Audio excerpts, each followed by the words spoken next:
Hello, everyone. I'm Kimmy. Welcome to Kimmy's Atmosphere at my personal coaching club. If it's your first time seeing my face, thanks for coming. And if you're a returning subscriber, thanks for coming back. So, bad habits are exactly how they sound bad for you. Habits, whether good or bad, can be really hard to break once they become wired in our brains due to repetition. Yeah, there are ways to change them, especially the bad ones, mostly the bad ones. So today, let's look at 5 bad habits to stop and how to go about it.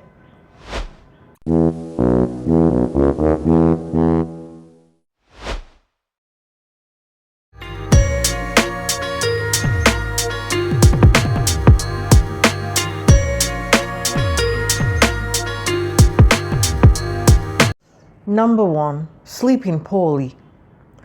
The need to get adequate sleep daily cannot be overemphasized. Good sleep improves your brain performance, your overall mood daily, and your health. So, if you have been in the habit of getting poor sleep, like sleeping for only 2 to 3 hours, thinking that that's enough, then it is something you need to work on to adjust.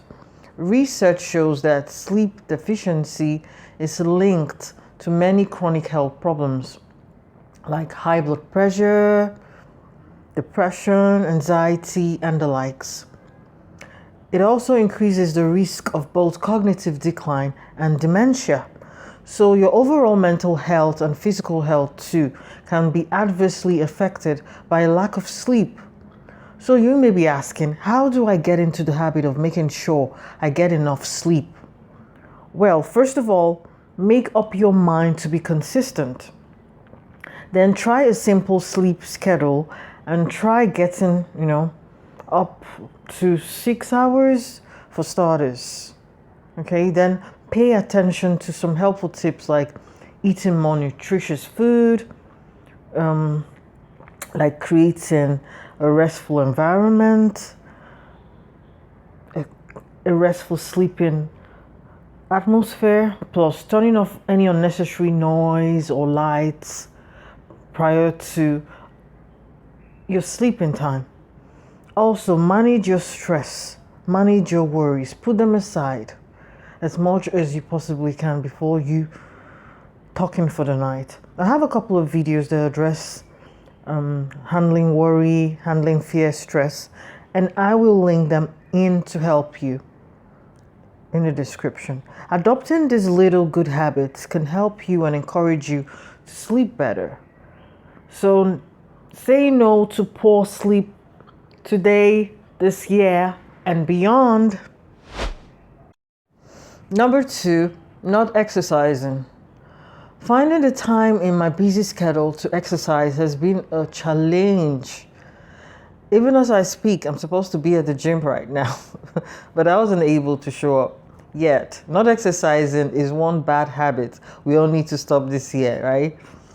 So apart from resulting in obesity, not getting enough physical activity can lead to high blood pressure and also deplete many physical and equally mental health benefits in an individual. Yes, indeed, lack of exercise can lead to feelings of anxiety and depression. Okay?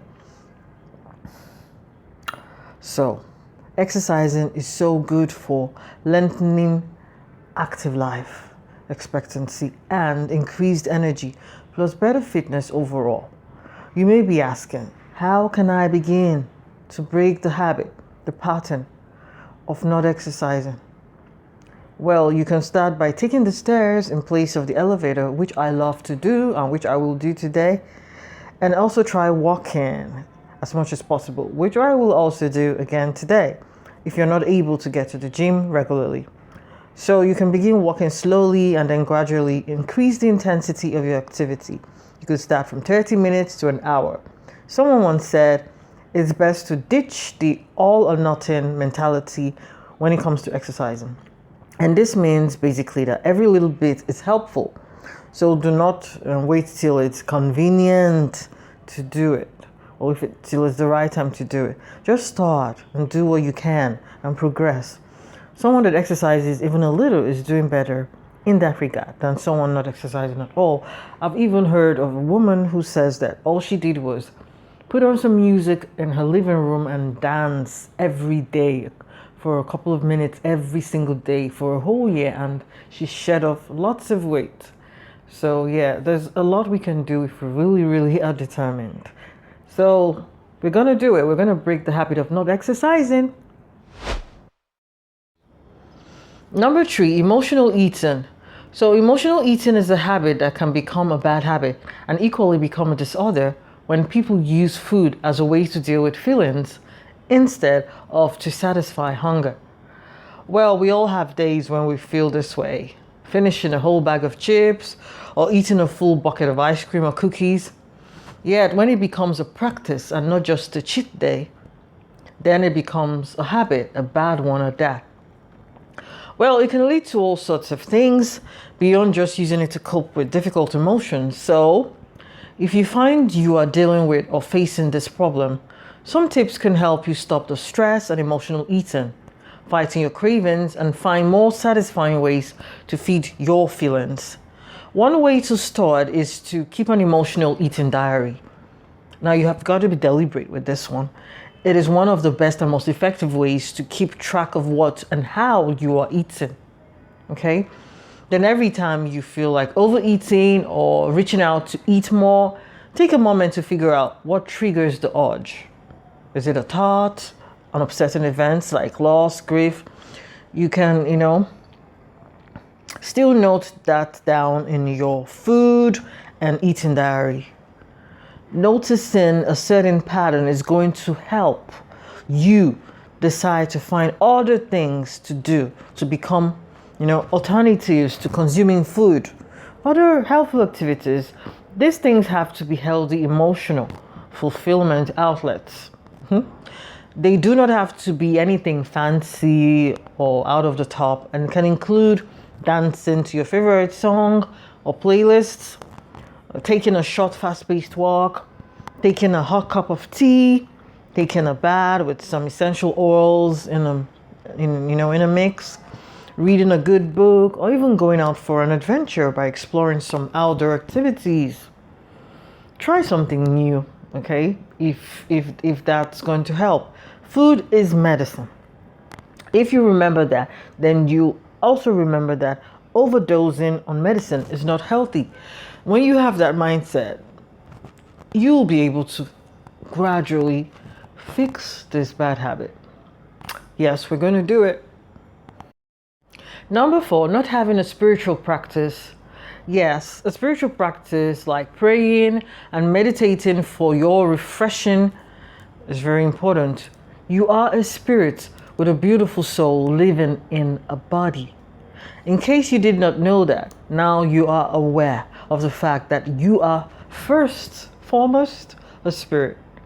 It is not spooky stuff, and I have once shared about spiritual self-care in this video, and you can check it out to see the helpful tips that I've shared in here in this video. So God created nature.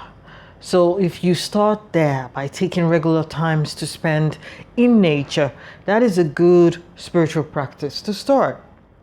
Also meditating, which involves being mindful, praying, and also absorbing life-giving words.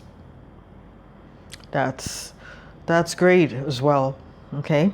I in particular love to read verses in the Bible in my meditation practice, and it helps to refresh my spirit. Some of my favorite Bible verses that keeps me going include, "All things are working together for my good. No weapon formed against me will prosper. I am the light of the world. I am the salt of the earth. I am a royal priesthood." The list is endless. Find what works for you. You can join me, and even if you do affirmations, you can never go wrong with them. Okay, a lot of people struggle with affirmations and with doing affirmations, yet they are super effective and keep you in a great mood and mind atmosphere. It's worked for me. It's still working for me. I do a lot of affirmations. It's part of my mental habit. I just mutter them under my breath all through the day. Okay. You say things that be not as though they were, okay? And you are not just hopeful, you are actively practice having faith, speaking into existence what you want, faith in God, faith in God's word, faith in the words that come to your spirit. So do get out of the habit of not having a spiritual practice. Do get in the habit of not knowing who you are. You are more than you know. So it's all about becoming aware of who you really are. And part of what I do in my coaching practice is really reveal to you who you really are. Okay? So if you're interested, you can hit me up in my email and we can have a one-on-one to help you in this regard. So having a spiritual practice is very good for you, spirit, soul, and body. So we're going to ditch that habit of not having a spiritual practice today, this year, and always.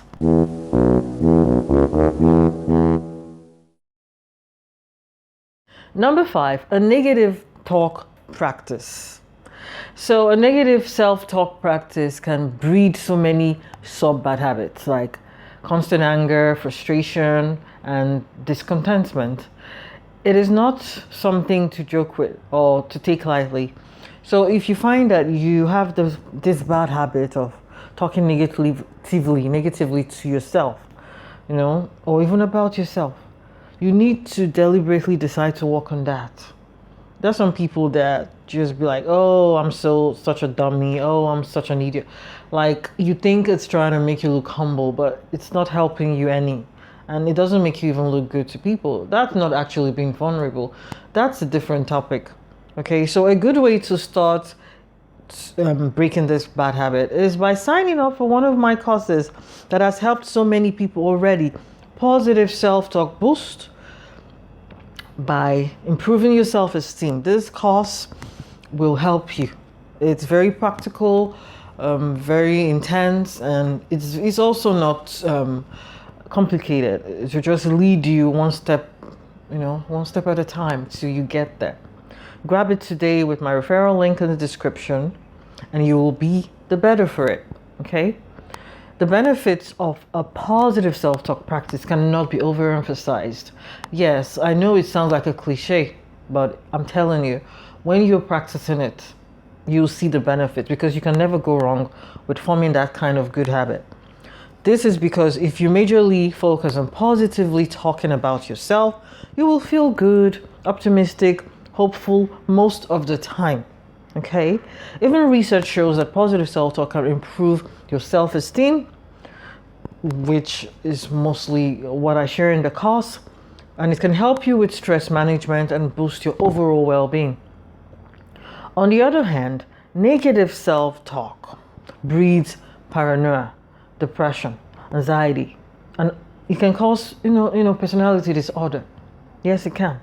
So there's a very helpful tip for breaking a negative self-talk habit that could work for you. It is called the 3 C's of negative self-talk. Catch it, check it, change it. Catch it, check it, change it. It's a cognitive behavioral technique that works. Okay?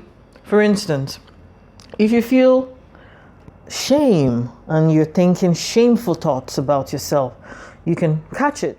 Ask yourself, what is this thought behind, what's the thought behind these feelings of shame? You ask yourself, what's the thought behind these feelings of shame? Then you check it. Is this thought accurate? Is it helpful to me? Then you change it. What thoughts are more helpful to me right now? You create new thoughts that bring new feelings of hope, that can restore you, that can set you on the right path once again. It's a very, very, very, very effective one, and it's one that you can memorize. You catch it, you check it, you change it. So, which of these tips has really been very good for you, has been expository enough for you, which was your favorite. Did you learn anything from this video? Please let me know in the comments. I'd love to hear from you. If you haven't subscribed, please do so as well. And I'll talk to you in my next one. Thank you for watching and have a great day.